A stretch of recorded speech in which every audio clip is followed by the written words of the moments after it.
চলুন উপভোগ করি বাংলাদেশের সবচেয়ে সুন্দর ট্রেন জার্নি, যেখানে আমরা শহরের কোলাহল ছেড়ে চলে যাব বিস্তীর্ণ মাঠের প্রান্তরে।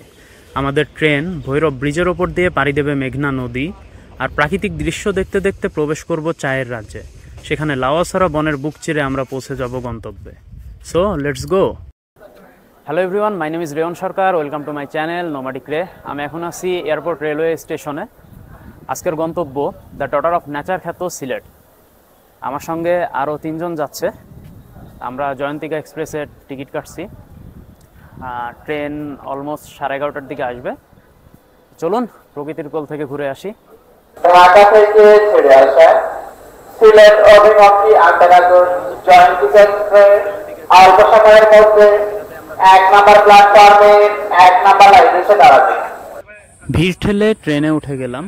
একদম লোকাল ট্রেনের মতো অবস্থা। আপনারা পকেট সাবধানে রাখবেন। হঠাৎ এই সতর্কবাণীর পিছনের গল্পটা পরে বলবো। এখন একটু প্রকৃতির রূপ দেখি। জানালা দিয়ে বাইরে তাকালেই যে কারো মন ভালো হয়ে যাবে। টঙ্গী পার হলেই দেখতে পাবেন বিশাল ওয়েটল্যান্ড।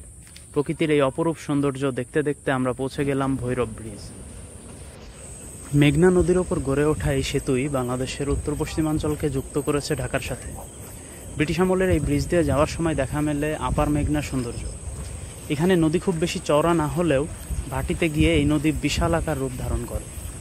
মেঘনা অত্যন্ত গভীর একটা নদী, তাই সারা বছরই নদীতে ছোট বড় নৌকা এবং স্টিমার চলে। আপনারা ট্রেনের মধ্যে বিভিন্ন ধরনের মুখরোচক খাবার পেয়ে যাবেন, এই যেমন চানাচুর ভাজা। তবে আমি খাবো দই। মাত্র 30 টাকার দই আমাদের এই দীর্ঘ জার্নিতে পেটকে ঠান্ডা রাখবে। আর টেস্টের কথা যদি বলি, খুব যে মজা তা না, সাধারণ টক দই যেমন হয় আর কি। যাই হোক, আমরা আবার প্রকৃতি দেখায় মনোনিবেশ করলাম। মেঘগুলো দেখে মনে হচ্ছে যেন হিমালয় পর্বতমালার মতো ঠাই দাঁড়িয়ে আছে, আর আমরা ছুটে চলেছি। হঠাৎ আমাদের ট্রেন একটু দুলে উঠল। বাইরে তাকিয়ে দেখি ট্রেন লাইন চেঞ্জ করছে।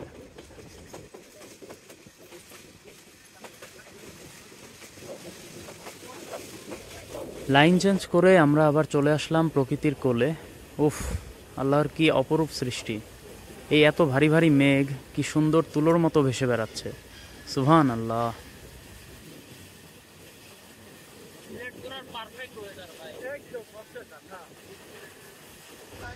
দেখতে দেখতেই বৃষ্টি শুরু হয়ে গেল।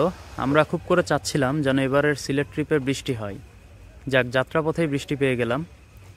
বেশ পরিত্যক্ত একটি স্টেশনে আমাদের ট্রেনটা একটু দাঁড়ালো।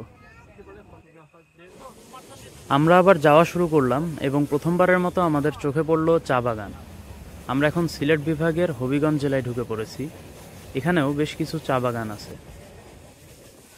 আমরা শরতের শুরুতে এই ট্রিপটা স্টার্ট করেছি। আমার মতে সিলেট ঘুরবার সবচেয়ে ভালো সময় হলো এই বর্ষার শেষে, যার প্রমাণ আমরা সিলেট ট্যুরেই পেয়েছি। সো আশা করি আমাদের সাথেই থাকবেন। শায়েস্তাগঞ্জ আসার পরে আমাদের বগিটা একটু খালি হলো। এখন এই সুন্দর চা বাগান দেখতে দেখতে বলি কেন আপনাদেরকে সতর্ক করেছিলাম যে পকেট সাবধানে রাখবেন। আসলে আমি যখন ট্রেনে উঠি তখনই গেটের কাছে খুব হট্টগোল হচ্ছিল। ভিড় ঠেলে চেয়ারে বসার পরে যা বুঝলাম, আমার আগে এক প্রবাসী ভাই বেশ বড় সাইজের একটা কার্টন মাথায় নিয়ে বগিতে প্রবেশ করে। আর এই সুযোগে কেউ একজন তার পকেট থেকে ফোন বের করে নেয়।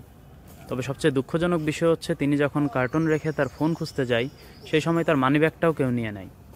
লোকটা একেবারে ভেঙে পড়ে। ট্রেনের দায়িত্বরত পুলিশ সদস্যকে জানালেও তিনি কোনো দায় নেন না। তাই বলছি, আপনারা একটু সতর্ক থাকবেন। চলে আসলাম বাংলাদেশের চায়ের রাজধানী খ্যাত শ্রীমঙ্গল। এইখানে ট্রেন বেশ কিছুক্ষণ দাঁড়াবে। বগিগুলোও বেশ খালি হয়ে যায়। কিশোরগঞ্জ এক্সপ্রেস দেখে বিভ্রান্ত হবেন না, আমরা সিলেটেই যাচ্ছি। ওই ট্রেনের একটা বগি এই জয়ন্তিকা এক্সপ্রেসে লাগাই দিছে আর কি। ট্রেন আবার চলা শুরু করলে আমরাও উঠে গেলাম। এখন বাজে 5:30। আমরা প্রায় 1.5 ঘন্টার মতো লেট। এমনিতেই সিলেট যাইতে 8 ঘন্টার মতো সময় লাগে। তো আজকে পৌঁছাইতে রাত হয়ে যাবে যা বুঝছি। যদিও ঢাকা থেকে সিলেটের দূরত্ব খুব একটা বেশি না, মাত্র 220 কিলো। তারপরও মিটার গেজ হওয়ার জন্য এখানে সময় একটু বেশি লাগে। ট্রেন অনেক স্লো যায়। তো তারপরও আপনারা ট্রেন জার্নিটা করবেন এই কারণ যে ভিউ, বিশেষ করে শ্রীমঙ্গলে আসার পর থেকে যে ভিউগুলো পাওয়া যায়, এগুলো আপনি এই রুটে না আসলে কখনো পাবেন। আমরা যাইতে থাকি। চারিদিকে এত চায়ের বাগান দেখে নিশ্চয়ই বুঝতে পারছেন কেন শ্রীমঙ্গলকে চায়ের রাজধানী বলা হয়। এই শ্রীমঙ্গলের প্রায় অর্ধেক জায়গা জুড়েই রয়েছে চা বাগান, আর এই চা বাগানের নেপথ্যে ভূমিকা রেখেছে এখানকার জলবায়ু। যেমনটা আমরা সকলেই জানি, চা বাগানের জন্য প্রচুর পানির প্রয়োজন হয়, আর বাংলাদেশের সবচেয়ে বেশি বৃষ্টিপাত হয় এই শ্রীমঙ্গলেই। আমরা আনফর্চুনেটলি এইবার শ্রীমঙ্গলে থাকবো না, তবে শীঘ্রই শ্রীমঙ্গল আসবো এবং আপনাদেরকে সব কিছু ঘুরে দেখাবো। এই রুটের সবচেয়ে মনোরম বিষয় হচ্ছে এই সবুজ প্রকৃতি। যতদূর চোখ যায় খালি সবুজ আর সবুজ। চোখকে এক অদ্ভুত শান্তি দিতে দিতে আমরা ঢুকে পড়লাম বাংলাদেশের অন্যতম সুন্দর জাতীয় উদ্যান লাউয়াছড়ায়।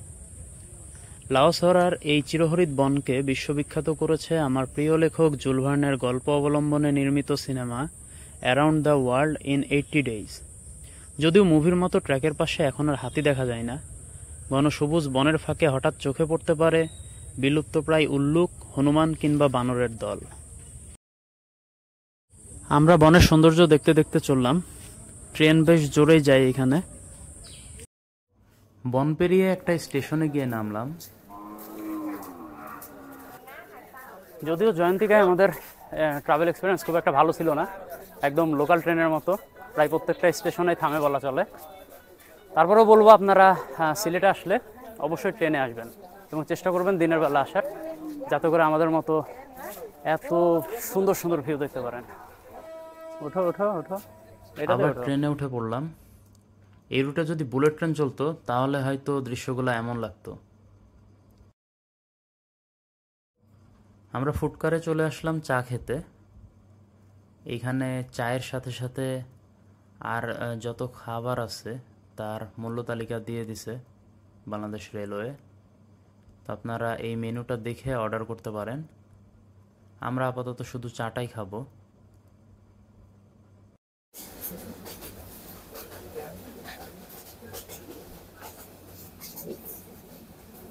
ফুটকারে এসে এরকম ভিউ দেখতে দেখতে চা খেতে পারবেন। আমরা চা খেতে খেতে বাইরের দৃশ্য দেখছিলাম। বিশাল এক মাঠের মাঝ দিয়ে আমাদের ট্রেন যাচ্ছে। এই যেন তেপান্তরের মাঠ। সূর্য প্রায় অস্ত যাচ্ছে।